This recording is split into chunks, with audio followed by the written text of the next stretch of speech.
యమధర్మరాజు కార్తీక మాసంలో శుక్లపక్షంలో విధియ తిథి నాడు యమున ఇంటికి భోజనానికి వెళ్ళాడు. ఏం చెయ్యాలి అన్నయ్య వస్తే?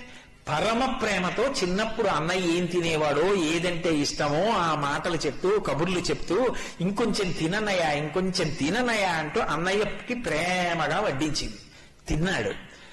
ఏం కావాలమ్మా నీకు అని అడిగాడు. మరి దేవతా సంబంధం కదూ, వరం ఇవ్వాలి.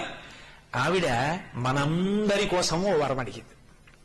అన్నయ్య, ఇది జ్ఞాపకం పెట్టుకుని ఈ తిథి నాడు ఏ అన్నయ్యని, ఏ తమ్ముణ్ణైనా సరే, ఏ అక్క అయినా, ఏ చెల్లైనా ఇంటికి పిలిచి అన్నం పెడితే ఆ అన్నం తిన్నందుకు ఆ అన్నకి కాని తమ్ముడికి కాని అపమృత్యు దోషం లేకుండా చెయ్యన్నయ్యా.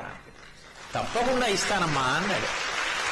అంతేకాదమ్మా, నీలాంటి చెల్లెలు ఉన్నందుకు పొంగిపోతున్నాను. విశాల హృదయంతో అడిగావు.